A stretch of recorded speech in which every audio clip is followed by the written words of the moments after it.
Harper Audio presents Hit Refresh, the quest to rediscover Microsoft's soul and imagine a better future for everyone, by Satya Nadella, with Greg Shaw and Jill Tracy Nichols, and a foreword written by Bill Gates.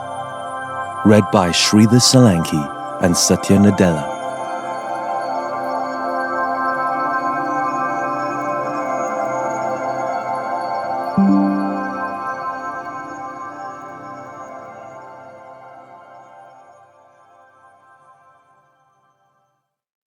To the two families that have shaped my life, Anu, our parents and our children, and my Microsoft family.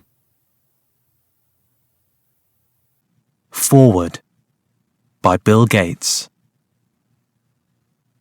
I've known Satya Nadella for more than 20 years. I got to know him in the mid-90s when I was CEO of Microsoft and he was working on our server software, which was just taking off at the time. We took a long-term approach to building the business, which had two benefits.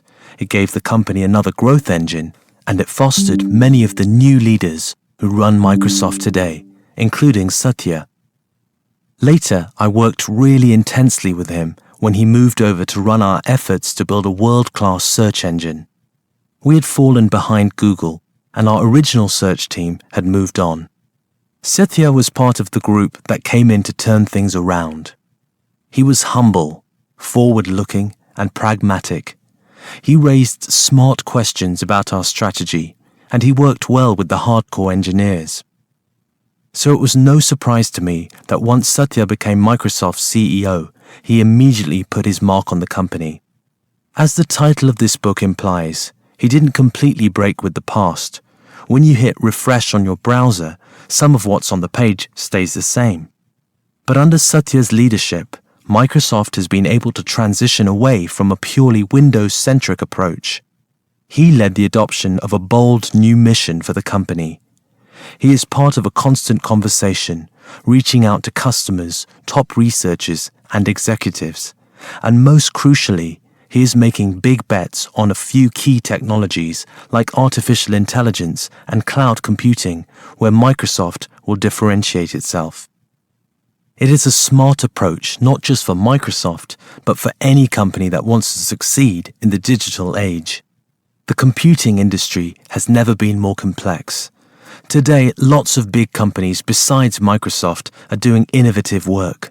Google, Apple, Facebook, Amazon, and others.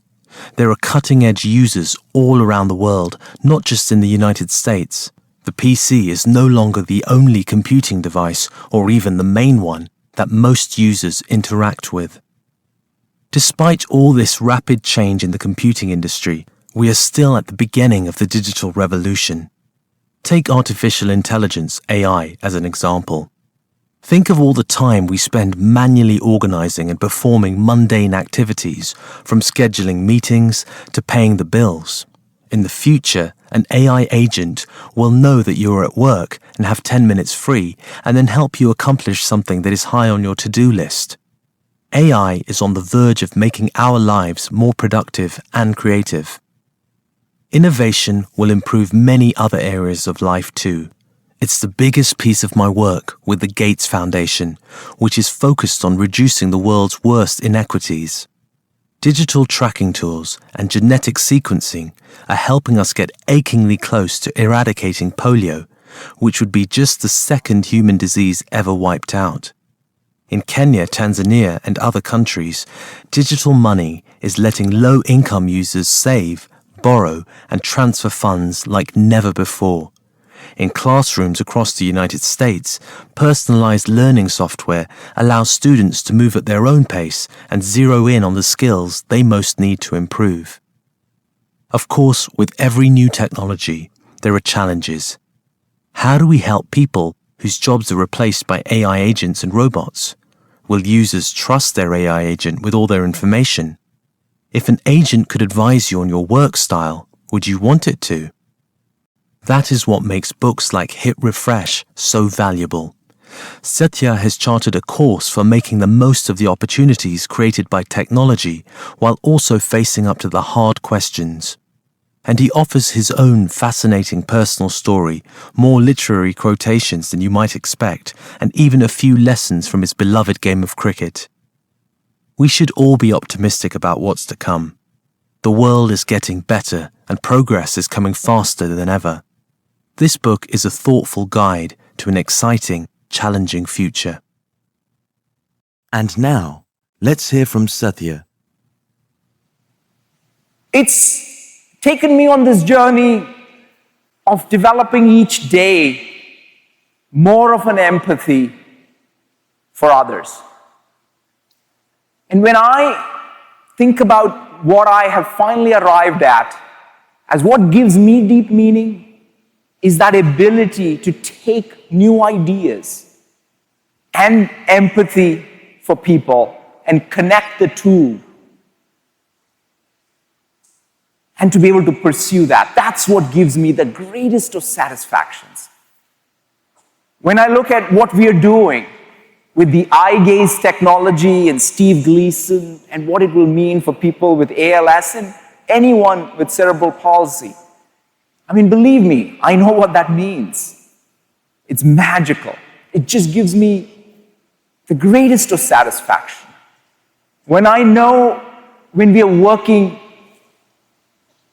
with the guide dogs in the UK, working on that 3D soundscape, and when the first time someone who is either cortically blind or visually impaired can walk freely without assistance just because they can hear the beacon, that freedom of movement that we enable through our ingenuity, that gives me deep meaning. And I know that I am blessed to be working at Microsoft because this is the greatest company. It empowers, it creates that deep platform, that broad platform that allows every one of us to find our own personal meaning and philosophy in the work we do each day. And that's what I want, and that's what I aspire for each one of you to do as you work here. Thank you so very, very much. Thank you.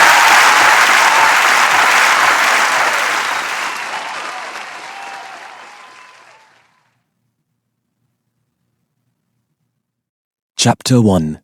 From Hyderabad to Redmond. How Karl Marx, a Sanskrit scholar and a cricket hero, shaped my boyhood.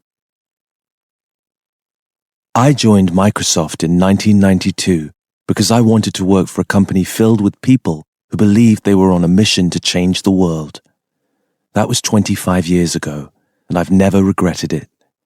Microsoft authored the PC revolution, and our success, rivaled perhaps only by IBM in a previous generation, is legendary. But after years of outdistancing all of our competitors, something was changing, and not for the better. Innovation was being replaced by bureaucracy. Teamwork was being replaced by internal politics.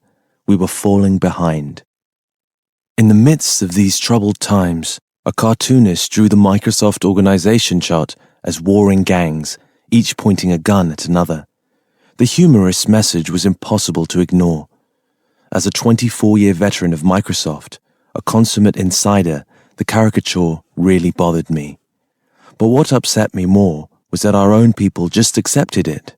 Sure, I had experienced some of that disharmony in my various roles, but I never saw it as insolvable. So when I was named Microsoft's third CEO in February 2014, I told employees that renewing our company's culture would be my highest priority. I told them I was committed to ruthlessly removing barriers to innovation so we could get back to what we all joined the company to do, to make a difference in the world. Microsoft has always been at its best when it connects personal passion to a broader purpose. Windows, Office, Xbox, Surface, our servers, and the Microsoft Cloud. All of these products have become digital platforms upon which individuals and organizations can build their own dreams. These were lofty achievements, and I knew that we were capable of still more, and that employees were hungry to do more.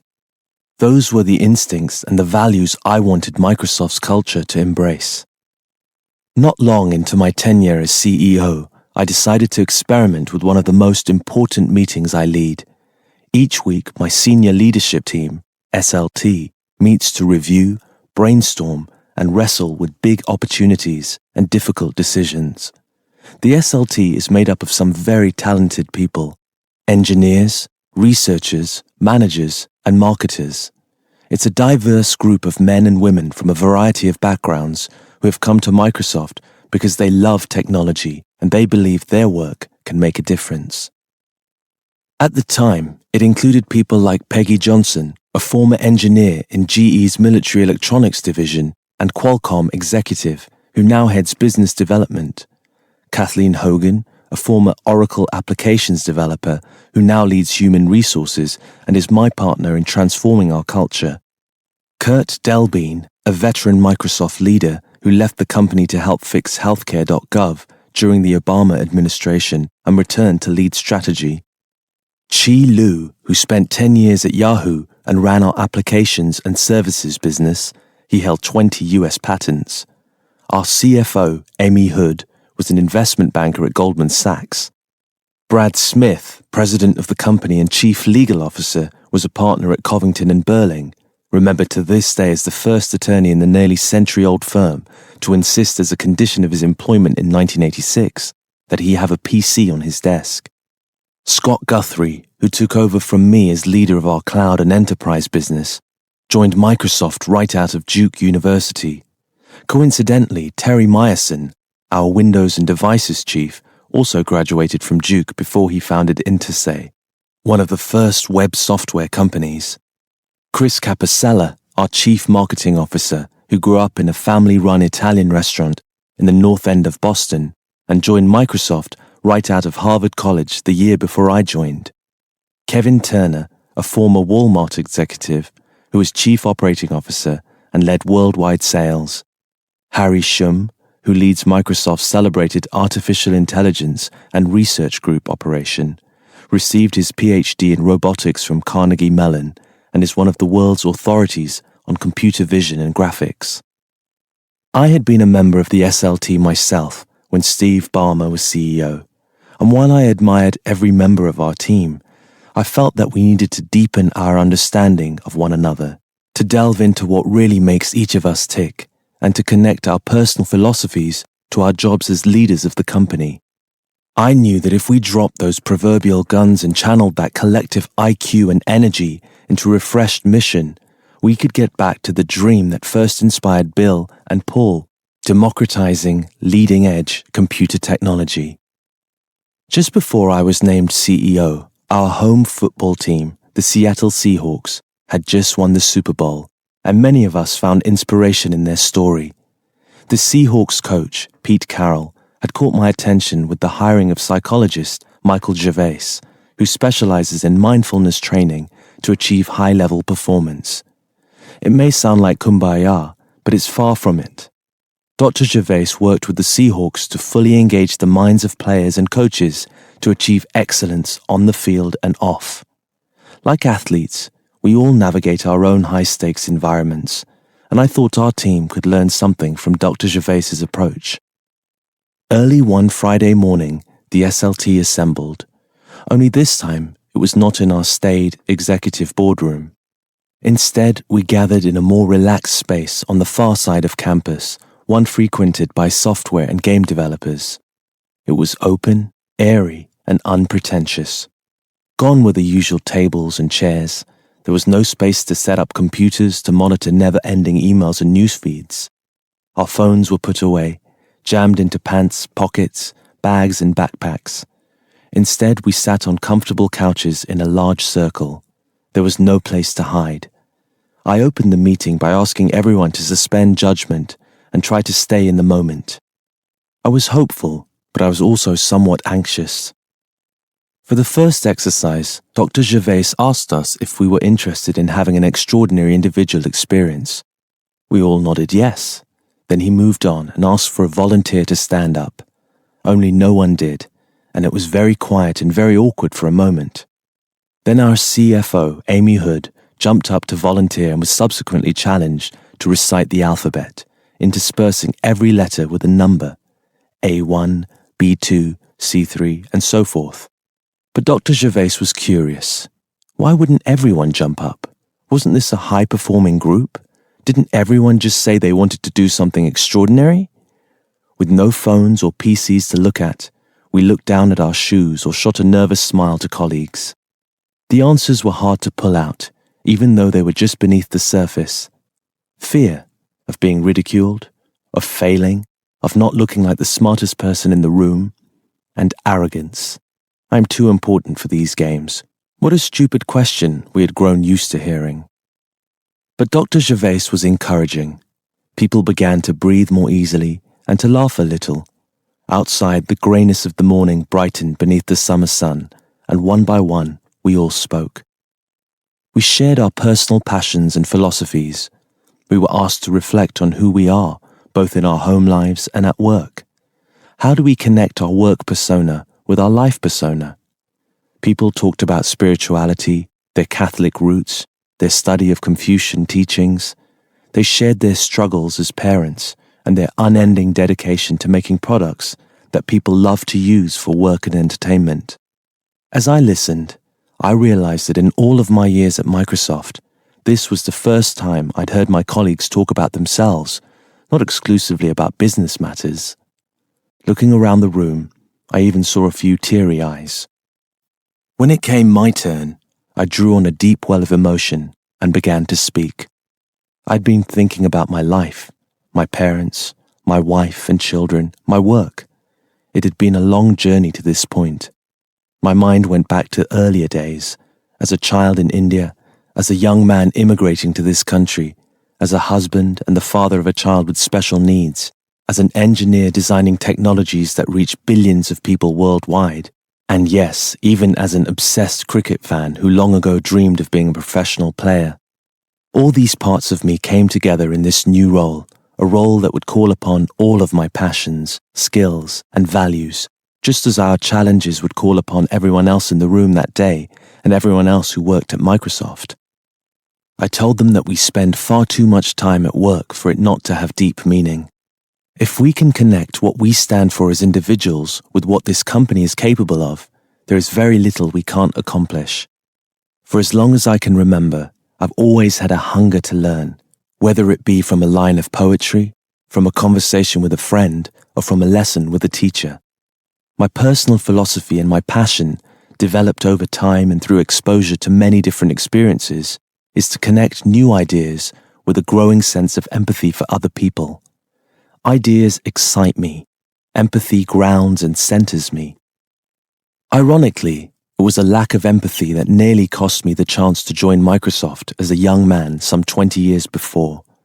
Looking back to my own interview process decades ago, I remember that after a full day of interviews with various engineering leaders who tested my fortitude and my intellectual chops, I met Richard Tate, an up-and-coming manager who went on to found Cranium Games. Richard didn't give me an engineering problem to solve on the whiteboard or a complex coding scenario to talk through. He didn't grill me on my prior experiences or educational pedigree. He had one simple question. Imagine you see a baby laying in the street and the baby is crying. What do?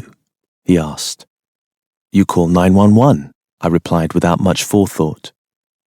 Richard walked me out of his office, put his arm around me and said, You need some empathy, man. If a baby is laying on a street crying, pick up the baby. Somehow, I got the job anyway, but Richard's words have remained with me to this day. Little did I know then that I would soon learn empathy in a deeply personal way. It was important for Satya to read the next part of this story himself. It was just a few short years later that our first child, Zain, was born. My wife Anu and I are our parents' only children, and so you can imagine there had been much anticipation of Zain's birth. With help from her mom, Anu had been busily equipping the house for a new, happy, and healthy baby.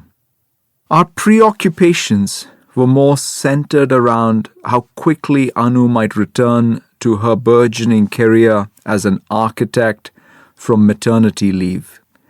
Like any parent, We thought about how our weekends and vacations would change when we turned parents. One night, during the 36th week of her pregnancy, Anu noticed that the baby was not moving as much as she was accustomed to. So we went to the emergency room of a local hospital in Bellevue. We thought it would be just a routine checkup, little more than new parent anxiety. In fact, I distinctly remember feeling annoyed by the wait times we experienced in the emergency room. But upon examination, the doctors were alarmed enough to order an emergency cesarean section. Zain was born at 11:29 p.m. on August 13th, 1996, all of 3 pounds. He did not cry. Zain was transported from the hospital in Bellevue across Lake Washington to Seattle Children's Hospital with its state-of-the-art neonatal intensive care unit. Anu began her recovery from the difficult birth. I spent the night with her in the hospital and immediately went to see Zain the next morning. Little did I know then how profoundly our lives would change. Over the course of the next couple of years, we learned more about the damage caused by in utero asphyxiation and how Zain would require a wheelchair and be reliant on us because of severe cerebral palsy. I was devastated, but mostly I was sad for how things turned out for me and Anu. Thankfully, Anu helped me to understand that it was not about what happened to me. It was about deeply understanding what had happened to Zain and developing empathy for his pain and his circumstances while accepting our responsibility as his parents. Being a husband and a father has taken me on an emotional journey. It has helped me develop a deeper understanding of people of all abilities and of what love and human ingenuity can accomplish. As part of this journey, I also discovered the teachings of India's most famous son, Gautama Buddha.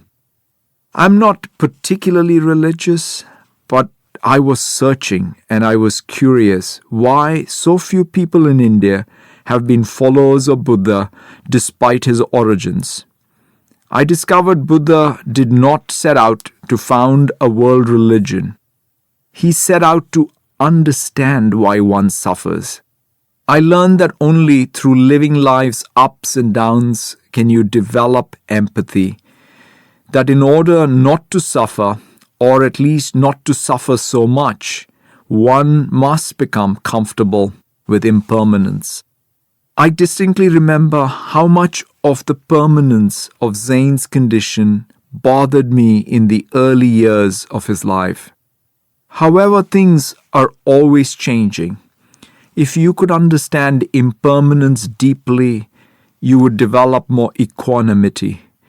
You would not get too excited about either the ups or downs of life, and only then would you be ready to develop that deeper sense of empathy and compassion for everything around you. The computer scientist in me loved this compact instruction set for life. Don't get me wrong, I'm anything but perfect, and for sure not on the verge of achieving enlightenment or nirvana. It's just that life's experience has helped me build a growing sense of empathy for an ever-widening circle of people. I have empathy for people with disabilities. I have empathy for people trying to make a living from the inner cities and the Rust Belt to the developing countries of Asia, Africa, and Latin America.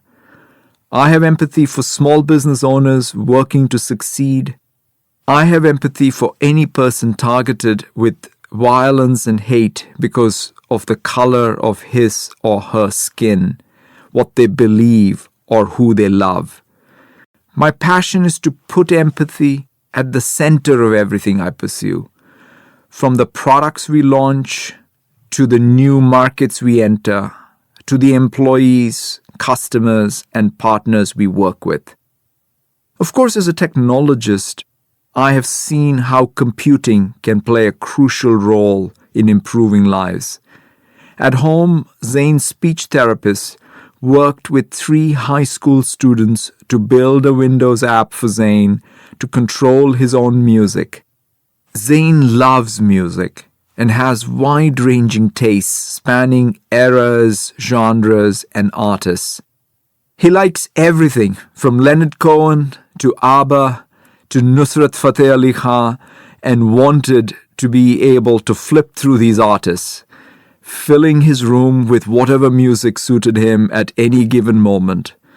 The problem was he couldn't control the music on his own. He always had to wait for help, which can be frustrating for him and us. 3 high school students studying computer science heard of this problem and wanted to help. Now Zane has a sensor on the side of his wheelchair that he can easily tap his head against to flip through his music collection. What freedom and happiness the empathy of 3 teenagers has brought to my son. That same empathy has inspired me at work. Back in our leadership team meeting to wrap up my discussion, I shared the story of a project we had just completed at Microsoft. Empathy coupled with new ideas had helped to create eye gaze tracking technology, a breakthrough natural user interface that assists people with ALS, also known as Lou Gehrig's disease, and cerebral palsy to have more independence. The idea emerged from the company's first ever employee hackathon, a hotbed of creativity and dreams. One of the hackathon teams had developed empathy by spending time with Steve Gleason, a former NFL player whose ALS confines him to a wheelchair. Like my son, Steve now uses personal computing technology to improve his daily life. Believe me, I know what this technology will mean for Steve, for millions around the world, and for my son at home. Our roles on the SLT started to change that day. Each leader was no longer solely employed by Microsoft. They had tapped into a higher calling to employ Microsoft in pursuit of their personal passions to empower others. It was an emotional and exhausting day, but it set a new tone and put in motion a more unified leadership team. At the end of the day, we all came to the same stark realization. No one leader, no one group, and no one CEO would be the hero of Microsoft's renewal. If there was to be a renewal, it would take all of us and all parts of each of us. Cultural transformation would be slow and trying before it would be rewarding. Satya will be back in a few hours to wrap up. Let's keep reading. This is a book about transformation, one that is taking place today inside me and inside of our company, driven by a sense of empathy and a desire to empower others. But most importantly, it's about the change coming in every life as we witness the most transformative wave of technology yet, one that will include artificial intelligence, mixed reality, and quantum computing. It's about how people, organizations, and societies can and must transform, hit refresh in their persistent quest for newer energy, new ideas, relevance, and renewal. At the core, it's about us humans and the unique quality we call empathy, which will become ever more valuable in a world where the torrent of technology will disrupt the status quo like never before. The mystical Austrian poet Rainer Maria Rilke once wrote that the future enters into us in order to transform itself in us long before it happens. As much as elegant computer code for machines, existential poetry can illuminate and instruct us. Speaking to us from another century, Rilke is saying that what lies ahead is very much within us, determined by the course each of us takes today. That course, those decisions, is what I've set out to describe. In these pages, you will follow 3 distinct storylines. First, as prologue, I'll share my own transformation moving from India to my new home in America, with stops in the heartland, in Silicon Valley, and at Microsoft then in its ascendancy. Part 2 focuses on hitting refresh at Microsoft as the unlikely CEO who succeeded Bill Gates and Steve Ballmer. Microsoft's transformation under my leadership is not complete, but I am proud of our progress. In the third and final act, I'll take up the argument that a fourth industrial revolution lies ahead, one in which machine intelligence will rival that of humans. We'll explore some heady questions. What will the role of humans become? Will inequality resolve or worsen? How can governments help? What is the role of multinational corporations and their leaders? How will we hit refresh as a society? I was excited to write this book, but also a little reluctant. Who really cares about my journey? With only a few years under my belt as Microsoft's CEO, it felt premature to write about how we've succeeded or failed on my watch. We've made a lot of progress since that SLT meeting, but we still have a long way to go. That's also why I'm not interested in writing a memoir. I'll save that from my dotage. But several arguments convinced me to carve out a little time at this stage of my life to write. I felt the tug of responsibility to tell our story from my perspective. It's also a time of enormous social and economic disruption accelerated by technological breakthroughs. The combination of cloud computing, sensors, big data, machine learning, and artificial intelligence, AI, mixed reality, and robotics foreshadows socio-economic change ripped from the pages of science fiction. There is a wide and growing spectrum of debate about the implications of this coming wave of intelligent technologies. On the one hand, Pixar's film WALL-E paints a portrait of eternal relaxation for humans who rely on robots for the hard work. But on the other, scientists like Stephen Hawking warn of doom. The most compelling argument was to write for my colleagues, Microsoft's employees, and for our millions of customers and partners. After all, on that cold February day in 2014, when Microsoft's board of directors announced that I would become CEO, I put the company's culture at the top of our agenda. I said that we needed to rediscover the soul of Microsoft, our reason for being. I've come to understand that my primary job is to curate our culture so that 100,000 inspired minds, Microsoft's employees, can better shape our future. Books are so often written by leaders looking back on their tenures, not while they're in the fog of war. What if we could share the journey together, the meditations of a sitting CEO in the midst of a massive transformation?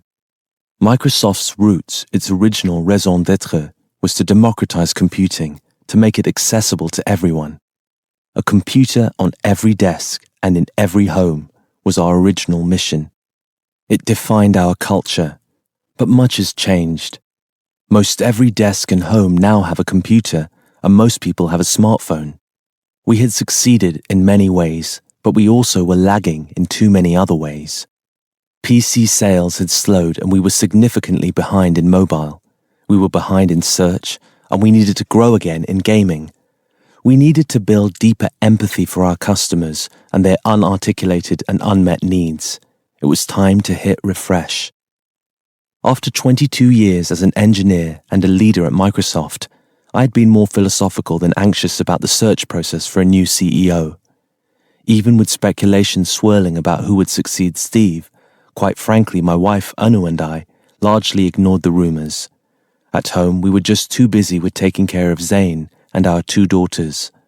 At work, I was very focused on continuing to grow a highly competitive business, the Microsoft Cloud. My attitude was that the board would select the best person.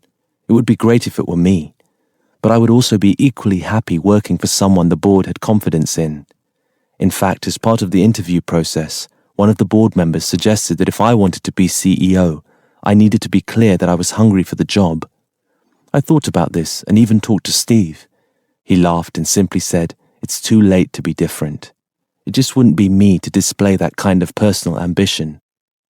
When John Thompson, who at the time was the lead independent director and headed the CEO search, sent me an email on January 24th, 2014, asking for time to chat, I was not sure what to make of it.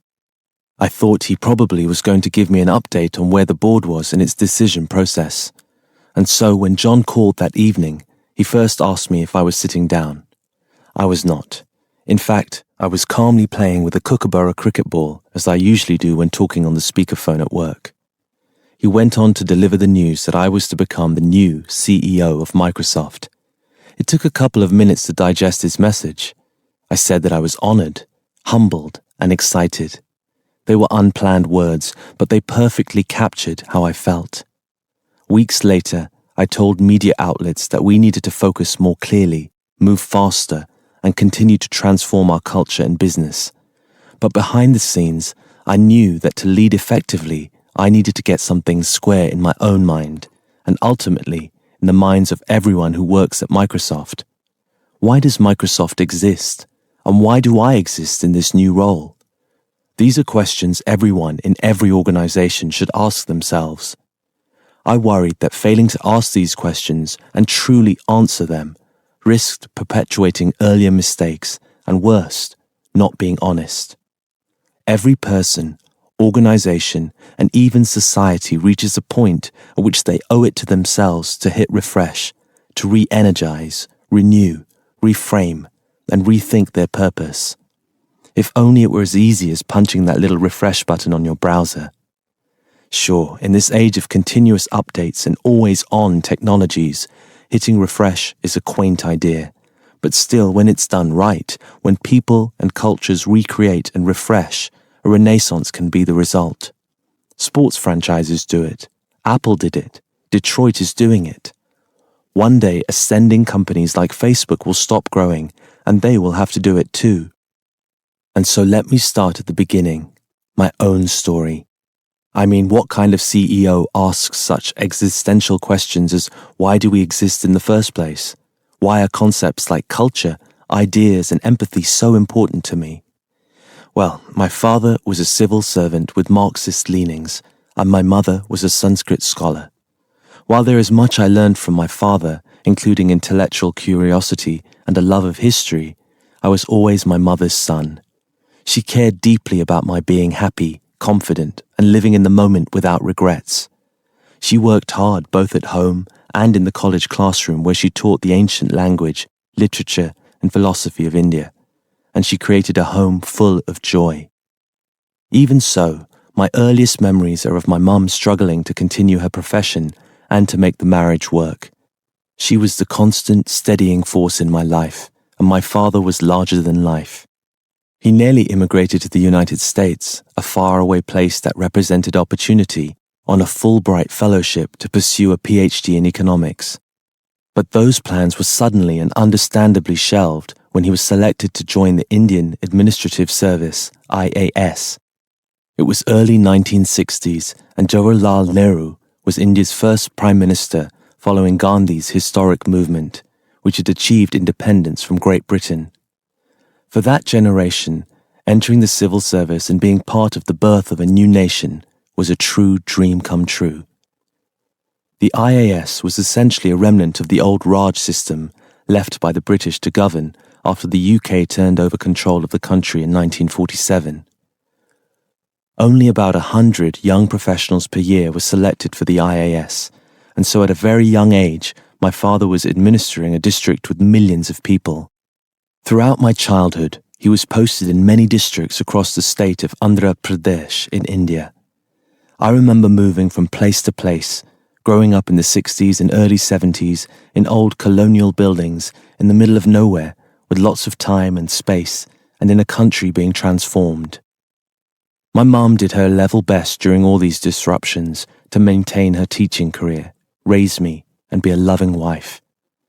When I was about 6, my 5-month-old sister died. It had a huge impact on me and our family. Mum had to give up working after that. I think my sister's death was the last straw. Losing her, combined with raising me and working to maintain a career while my father was working in faraway places, was just too much. She never complained to me at all about it, but I reflect on her story quite a bit, especially in the context of today's diversity conversations across the technology industry. Like anyone, she wanted to and deserved to have it all. But the culture of her workplace, coupled with the social norms of Indian society at the time, didn't make it possible for her to balance family life with her professional passions. Among the children of IAS fathers, it was a rat race. For some of the IAS dads, simply passing the grueling entrance test meant they were set for life. It was the last test they would ever have to take. But my father believed passing the IAS exam was merely the entry point to being able to take even more important exams. He was a quintessential lifelong learner. But unlike most of my peers at that time, whose high-achieving parents applied tremendous pressure to achieve, I didn't face any of that. My mum was just the opposite of a tiger mum. She never pressured me to do anything other than just be happy. That suited me just fine. As a kid, I couldn't have cared less about pretty much anything, except for the sport of cricket. One time, my father hung a poster of Karl Marx in my bedroom. In response, my mother hung one of Lakshmi, the Indian goddess of plenitude and contentment. Their contrasting messages were clear. My father wanted intellectual ambition for me, while my mother wanted me to be happy versus being captive to any dogma. My reaction? The only poster I really wanted was one of my cricketing hero, the Hyderabadi great, E.L.V.I.S, famous for his boyish good looks and graceful style on and off the field.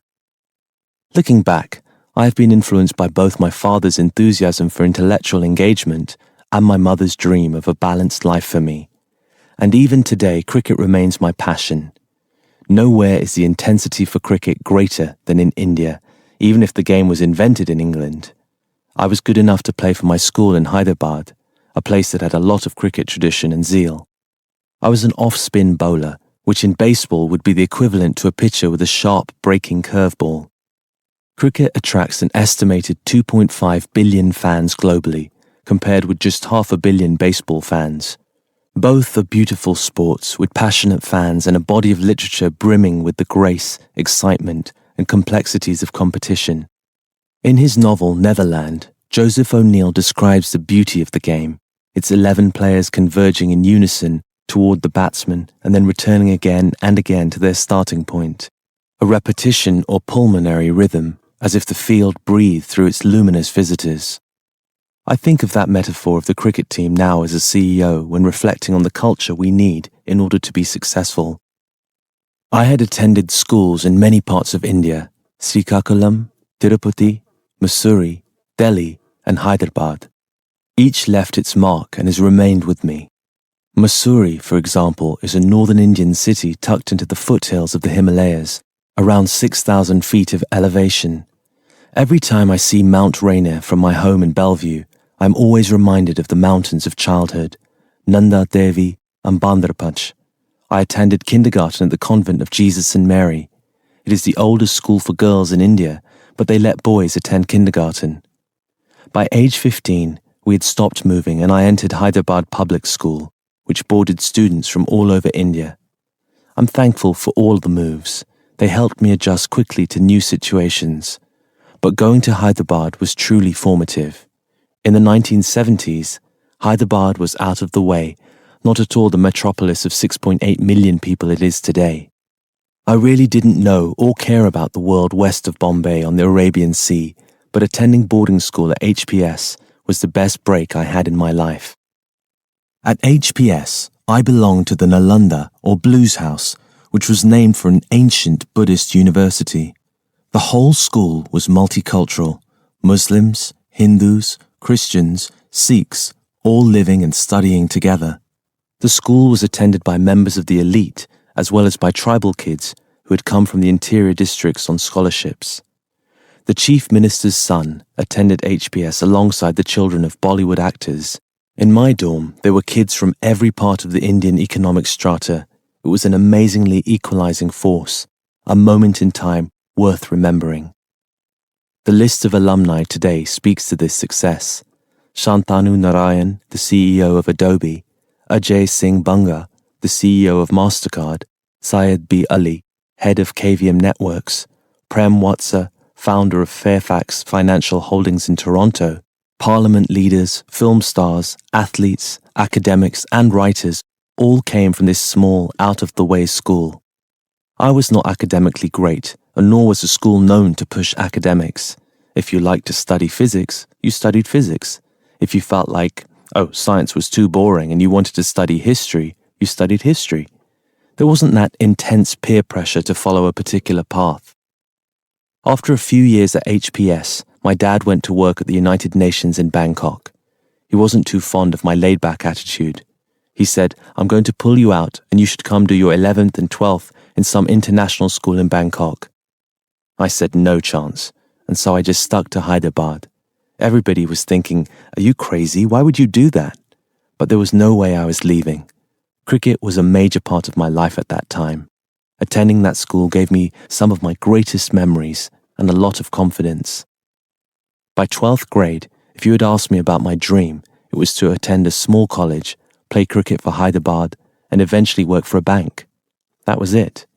Being an engineer and going to the West never occurred to me. My mum was happy with those plans. "That's fantastic, son." But my dad really forced the issue. He said, "Look, you've got to get out of Hyderabad, otherwise you'll ruin yourself." It was good advice then, but few could predict that Hyderabad would become the technological hub it is today. It was hard to break from my circle of friends, but Dad was right. I was being provincial with my ambitions. I needed some perspective. Cricket was my passion, but computers were a close second. When I was 15, my father brought me a Sinclair ZX Spectrum computer kit from Bangkok. Its Z80 CPU had been developed in the mid-70s by an engineer who left Intel, where he had been working on the 8080 microprocessor, which ironically was the chip Bill Gates and Paul Allen used to write the original version of Microsoft BASIC. The Z80 inspired me to think about software, engineering, and even the idea that personal computing technologies could be democratizing. If a kid in nowhere India could learn to program, surely anyone could. I flunked the Indian Institutes of Technology, IIT, entrance exam, the holy grail of all things academic for middle-class kids growing up in India at that time. My father, who never met an entrance test he did not pass, was more amused than annoyed. But luckily, I had two other options to pursue engineering. I had gotten into mechanical engineering at Birla Institute of Technology in Mesra and electrical engineering, EE, at Manipal Institute of Technology. I chose Manipal based on a hunch that pursuing EE was going to get me closer to computers and software. And fortuitously, the hunch was right. Academically, it put me on a pathway that would lead to Silicon Valley and eventually to Microsoft. The friends I made in college were entrepreneurial, driven, and ambitious. I learned from many of them. In fact, years later, I rented a house in Sunnyvale, California, with 8 of my classmates from Manipal and recreated our dorm room experience from college. Athletically, though, Manipal left a lot to be desired. Playing cricket was no longer my central passion. I played one match for my college team and hung up my gear. Computers took cricket's place and became number one in my life. At Manipal, I trained in microelectronics, integrated circuits, and the first principles of making computers. I didn't really have a specific plan for what I'd do after finishing my electrical engineering degree. There is much to be said for my mother's philosophy of life, which influenced how I thought about my own future and opportunities. She always believed in doing your thing and at your pace. Pace comes when you do your thing. So long as you enjoy it, do it mindfully and well, and have an honest purpose behind it, life won't fail you. That has stood me in good stead all my life. After graduation, I had an opportunity to attend a prestigious industrial engineering institute in Bombay. I had also applied to a few colleges in the United States. In those days, the student visa was a bit of a crapshoot, and frankly, I was hoping it would be rejected. I never wanted to leave India. But as fate would have it, I got my visa and was again faced with some choices. Whether to stay in India and do a master's degree in industrial engineering, or go to the University of Wisconsin at Milwaukee for a master's degree in electrical engineering. A very dear friend from HPS was attending Wisconsin, studying computer science, and so my decision was made. I entered the master's in computer science program at Wisconsin, and I'm glad I did because it was a small department with professors who were invested in their students. I'm particularly thankful to then department chair Dr. Vairavan and my master's advisor, Professor Hussaini, for instilling in me the confidence not to pursue what was easy, but to tackle the biggest and hardest problems in computer science. If someone had asked me to point to Milwaukee on a map, I could not have done it. But on my 21st birthday in 1988, I flew from New Delhi to Chicago O'Hare Airport. From there, a friend drove me to campus and dropped me off. What I remember was the quiet. Everything was quiet. Milwaukee was just stunning, pristine. I thought, God, this place is heaven on earth. It was summer. It was beautiful, and my life in the United States was just beginning.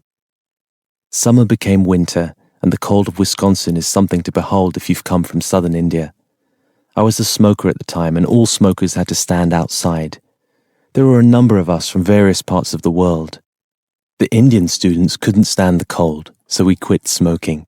Then my Chinese friends quit, but the Russians were unaffected by winter's chill, and they just kept on puffing away. Sure, I would get homesick like any kid, but America could not have been more welcoming. I don't think my story would be possible anywhere else, and I am proud today to call myself an American citizen. Looking back, though, I suppose my story may sound a little programmatic. The son of an Indian civil servant studies hard, gets an engineering degree, immigrates to the United States, and makes it in tech. But it wasn't that simple. Unlike the stereotype, I was actually not academically that great. I didn't go to the elite Indian Institutes of Technology, IITs, that have become synonymous with building Silicon Valley. Only in America would someone like me get the chance to prove himself rather than be typecast based on the school I attended. I suppose that was true for earlier waves of immigration as well, and will be just as true for new generations of immigrants. Like many others, it was my great fortune to benefit from the convergence of several tectonic movements: India's independence from British rule, the American civil rights movement, which changed immigration policy in the United States, and the global tech boom. Indian independence led to large investments in education for Indian citizens like me. In the United States, the 1965 Immigration and Naturalization Act abolished the nation of origin quota and made it possible for skilled workers to come to America and contribute. Before that, only about 100 Indians were allowed to immigrate each year. Writing for the New York Times on the 50th anniversary of the Immigration Act, historian Ted Widmer noted that nearly 59 million people came to the United States as a result of the act. But the influx was not unrestrained. The act created preferences for those with technical training and those with family members already in the States. Unknowingly, I was the recipient of this great gift. These movements enabled me to show up in the United States with software skills just before the tech boom of the 1990s. Talk about hitting the lottery. During the first semester at Wisconsin, I took image processing, a computer architecture class, and Lisp, one of the oldest computer programming languages. The first set of assignments were just huge programming projects. I'd written a little bit of code, but I was not a proficient coder by any stretch. I know the stereotype in America is that the Indians who immigrate are born to code, but we all start somewhere. The assignments were basically, here it is, go write a bunch of code. It was tough, and I had to pick it up quickly. Once I did, it was awesome. I understood pretty early on that the microcomputer was going to shape the world. Initially, I thought it might be all about building chips. Most of my college friends all went to specialize in chip design and work at places with real impact like Mentor Graphics, Synopsys, and Juniper. I became particularly interested in the theoretical aspect of computer science that was, at its heart, designed to make fast decisions in an atmosphere of great uncertainty and finite time. My focus was a computer science puzzle known as graph coloring. No, I wasn't coloring graphs with crayons. Graph coloring is part of computational complexity theory, in which you must assign labels, traditionally called colors, to elements of a graph within certain constraints. Think of it this way. Imagine coloring the US map so that no state sharing a common border receives the same color. What is the minimal number of colors you would need to accomplish this task? My master's thesis was about developing the best heuristics to accomplish complex graph coloring in non-deterministic polynomial time, or NP-complete. In other words, how can I solve a problem that has limitless possibilities in a way that is fast and good, but not always optimal? Do we solve this as best we can right now, or work forever for the best solution? Theoretical computer science really grabbed me because it showed the limits to what today's computers can do. It led me to become fascinated by mathematicians and computer scientists John von Neumann and Alan Turing, and by quantum computing, which I will write about later as we look ahead to artificial intelligence and machine learning. And if you think about it, this was great training for a CEO, nimbly managing within constraints. I completed my master's in computer science at Wisconsin and even managed to work for what Microsoft would now call an independent software vendor, ISV. I was building apps for Oracle databases while finishing my master's thesis. I was good at relational algebra and became proficient with databases and structured query language, SQL, programming. This was the era where technology was changing from character or text mode on Unix workstations to graphical user interfaces like Windows. It was early 1990, and I didn't even really think about Microsoft at that time because we never used PCs. My focus was on more powerful workstations. In fact, I left Milwaukee in 1990 for my first job in Silicon Valley at Sun Microsystems. Sun was the king of workstations, a market Microsoft had in its crosshairs. Sun had an amazing collection of talent, including its founders Scott McNealy and Bill Joy, as well as James Gosling, the inventor of Java, and Eric Schmidt, our VP for software development, who went on to run Novell and then Google. My 2 years at Sun were a time of great transition in the computer business, as Sun looked longingly at Microsoft's Windows graphical user interface, and Microsoft looked longingly at Sun's beautiful, powerful 32-bit workstations and operating systems. Again, I happened to be at the right place at the right time. Sun asked me to work on desktop software like their email tool. I was later sent to Cambridge, Massachusetts, to work for several months with Lotus to port their spreadsheet software to Sun workstations. Then I started to notice something alarming. Every couple of months, Sun wanted to adopt a new graphical user interface, GUI, strategy. That meant I had to rework my programs constantly, and their explanations made less and less sense. I realized that despite its phenomenal leadership and capability, it had a hard time building and sticking with a cogent software strategy. By 1992, I was again at a crossroads in my life. I wanted to work on software that would change the world. I also wanted to return to graduate school for my MBA. And I missed Anu, whom I intended to marry and bring to the United States. She was finishing her degree in architecture back in Manipal, and with our parents' blessings, we began to plan for her to join me in America. Like all the times before, there was no master plan, but a call from Redmond, Washington one afternoon would create a new, unexpected opportunity. It was time to hit refresh again.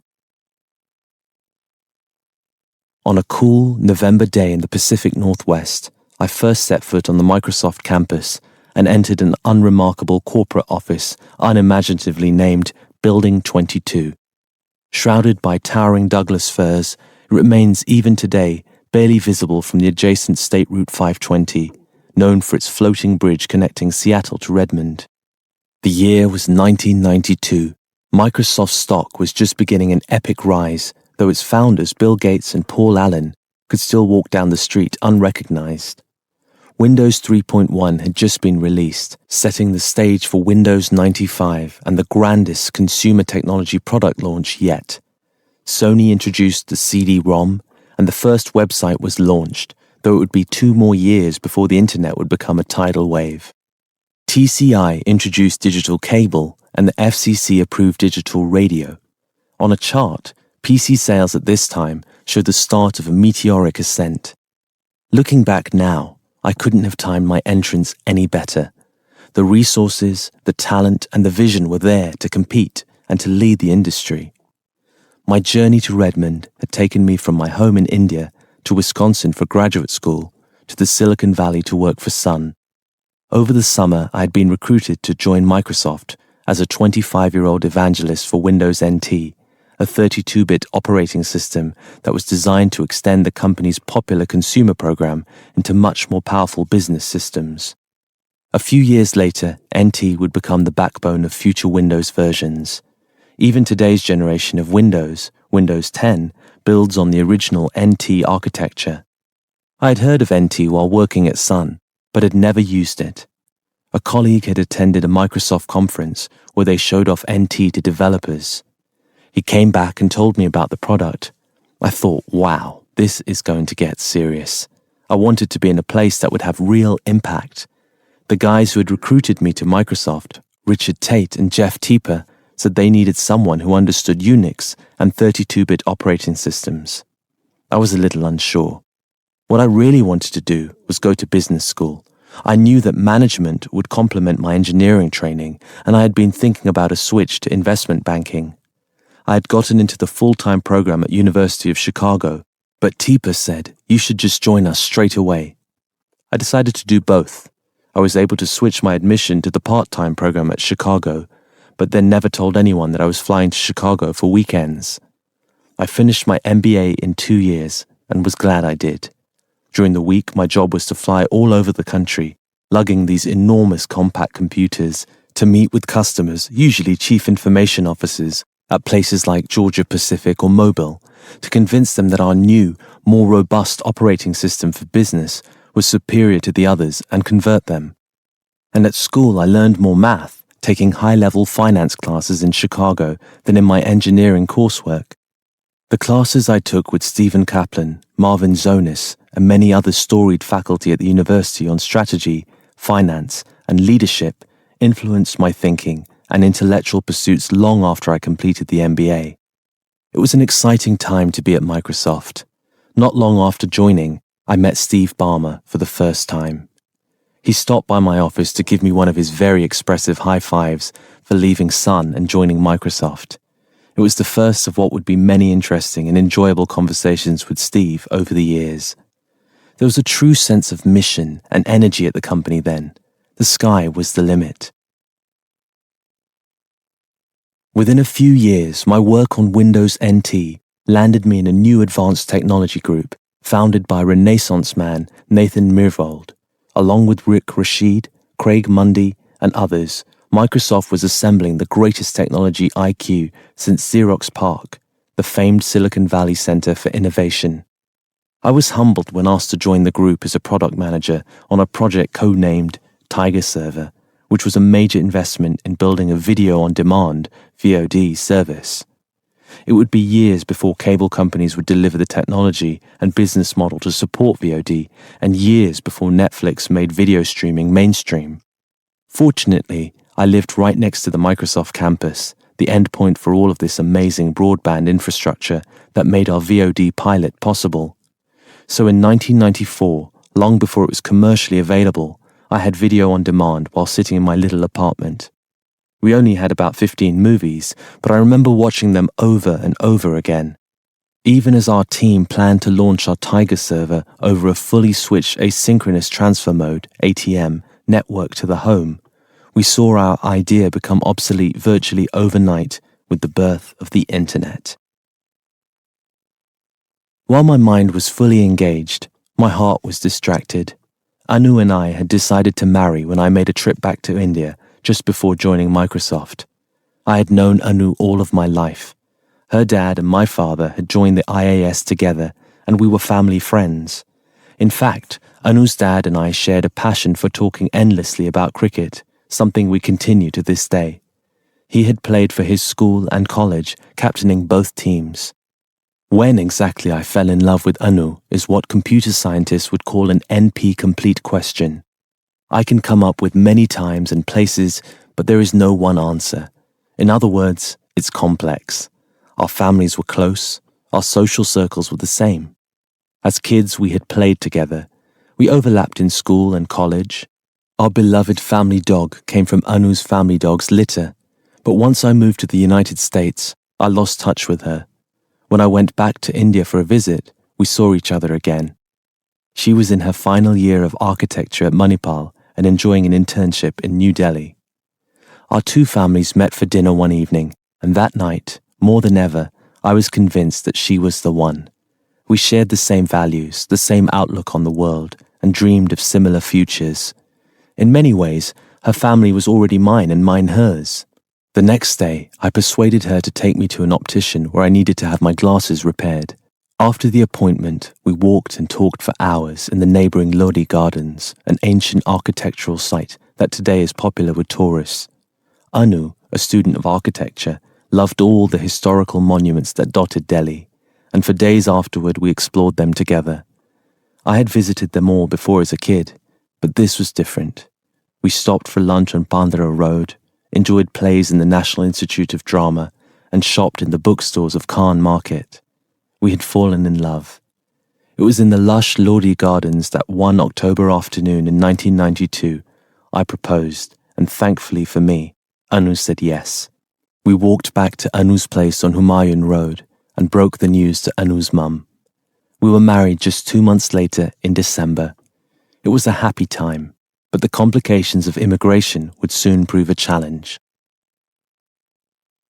Anu was in the last year of her architecture degree, and the plan was for her to complete the remaining course and join me in Redmond. In the summer of 1993, Anu applied for a visa to join me during her final vacation before finishing school. But her visa application was rejected because she was married to a permanent resident. Anu's father sought an appointment with the US Consul General in New Delhi and argued with him that the US visa rules were not consistent with the family values that the United States stood for. The combination of his persuasiveness and the kindness of the US Consul General led to Anu getting a short-term tourist visa, a rare exception. After her vacation, she returned to India and college to complete her degree. It was now clear to us that Anu's return to the United States would be very difficult, given the visa waitlist for spouses of permanent residents. Microsoft had an immigration lawyer who told me it would take 5 or more years to get Anu into the country under existing rules. I contemplated quitting Microsoft and returning to India, but our lawyer, Ira Rubenstein, said something interesting. Hey, maybe you should give up your green card and go back to an H-1B. He was suggesting that I give up permanent residency and instead reapply for temporary professional worker status. If you've seen the Gerard Depardieu film Green Card, you know the comedic lengths people will go to obtain permanent residency in the United States. So why would I give up the coveted green card for temporary status? Well, the H-1B enables spouses to come to the United States while their husbands and wives are working here. Such is the perverse logic of this immigration law. There was nothing I could do about it. Anu was my priority, and that made my decision a simple one.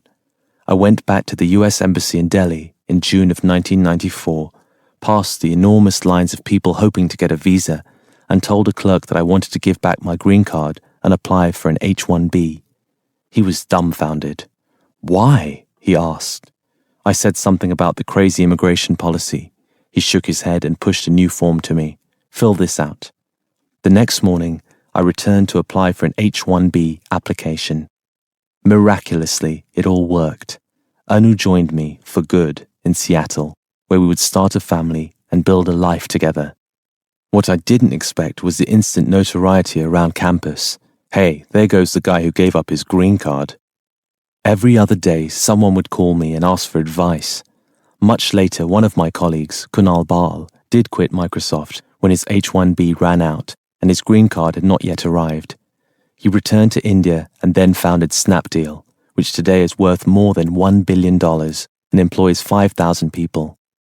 Ironically, online cloud-based companies like Snapdeal would play an important role in my future and that of Microsoft, and the lessons I learned in my former country continue to shape my present.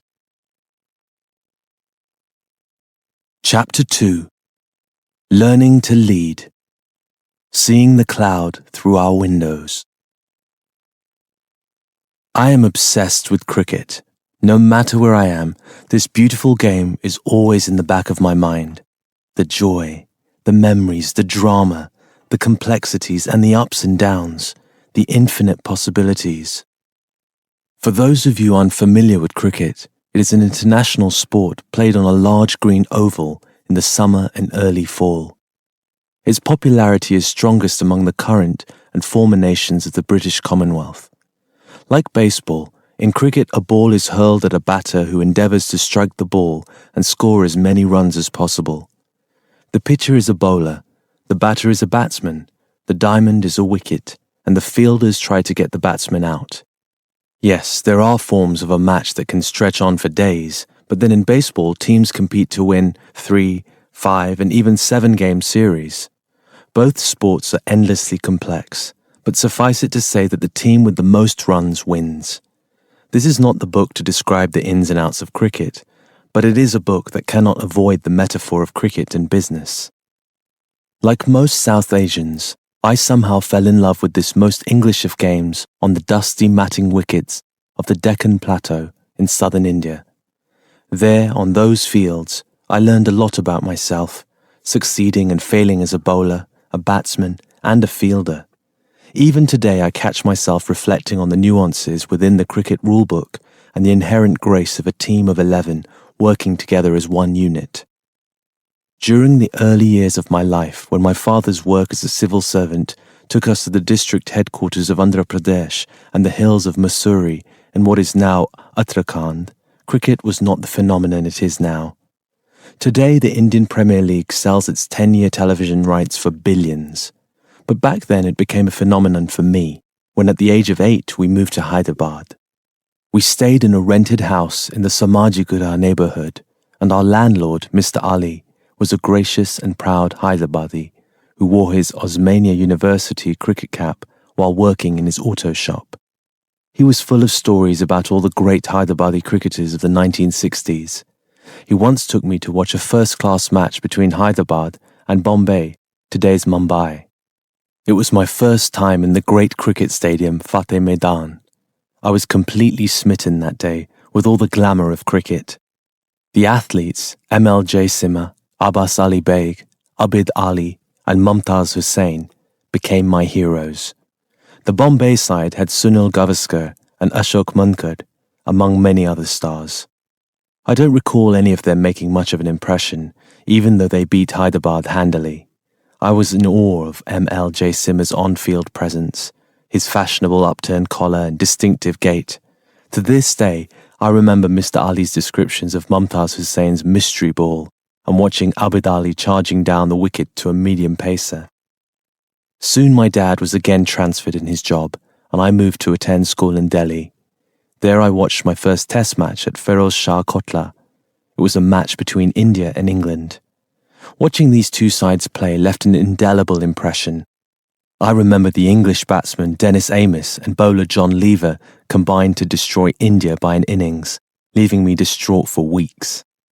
Amiss hit a double hundred, and Lever, playing in his first test match, bowled medium pace through that long afternoon, and the ball was swinging for him like I'd never seen before. Suddenly all the Indian players were back in the hut. When I was 10, I returned to Hyderabad, and for the next 6 years I truly and surely fell in love with cricket as a player for Hyderabad Public School, HPS. In fact, Mr. Jai Simha's 2 children attended my school, and as a result we were surrounded by cricket glamour, tradition, and obsession. In those days, everyone was talking about the 2 India school players from HPS. One of them was Saad bin Jung, who also happened to be the famous Indian cricket captain Tiger Paturi's nephew. Still in school, he went on to smash 100 runs against the touring West Indian side while playing for South Zone, representing our region of southern India. I began playing on the B team and graduated to the senior team, which played in the A-Leagues of Hyderabad.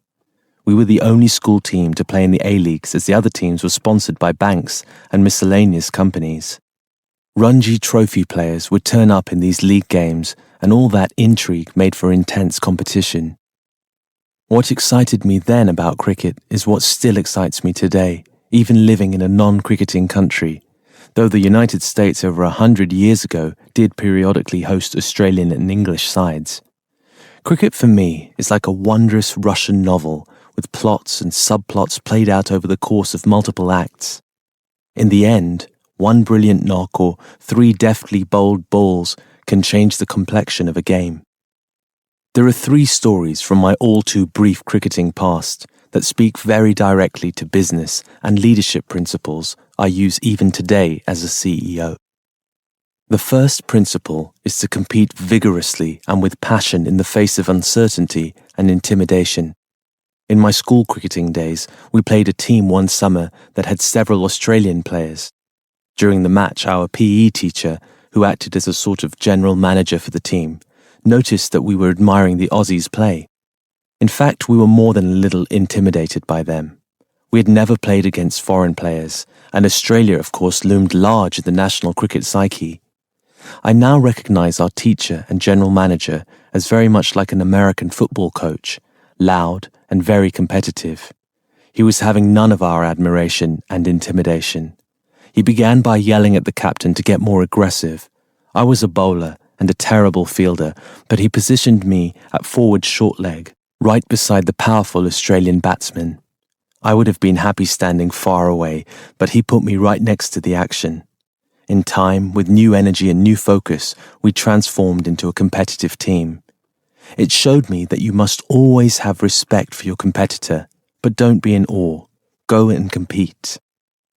On reflection, a second principle is simply the importance of putting your team first, ahead of your personal statistics and recognition. One of my teams had a brilliant fast bowler. He was one of the most promising young cricketers in the land. He became even greater after attending an under-19 South Zone coaching clinic. His pace and accuracy were just brilliant. As a tail-end batsman myself, being in the nets, similar to baseball batting cages, against this guy was tough. But he had a self-destructive mindset. During one game, our captain decided to replace him with another bowler. Soon, the new bowler coaxed the opposing batsman to shoot a ball skyward, an easy catch for our cantankerous teammate, now at mid-off, a fielding position 25 to 30 yards from the batsman. Rather than take a simple catch, he plunged both hands deep into his pockets and watched passively as the ball fell right in front of him. He was a star player, and we looked on in complete disbelief. The lesson? One brilliant character who does not put team first can destroy the entire team. There are, of course, many lessons and principles one can take from cricket, but for me, a third is the central importance of leadership. Looking back, I remember one particular match in which my off-spin bowling was getting hammered by the opponents. I was serving up very ordinary stuff. Our team captain in retrospect showed me what real leadership looks like. When my over had ended, that is, when I had thrown 6 balls, he replaced me with himself, even though he was a better batsman than bowler. He quickly took the wicket. The batsman was out. Customarily, taking a wicket that efficiently would argue for him remaining in as a bowler. But instead, he immediately handed the ball back to me, and I took 7 wickets of my own. Why did he do it? I surmised he wanted me to get my confidence back. It was early in the season, and he needed me to be effective all year. He was an empathetic leader, and he knew that if I lost my confidence, it would be hard to get it back. That is what leadership is about. It's about bringing out the best in everyone. This is the end of the disc. The audiobook continues on the next disc.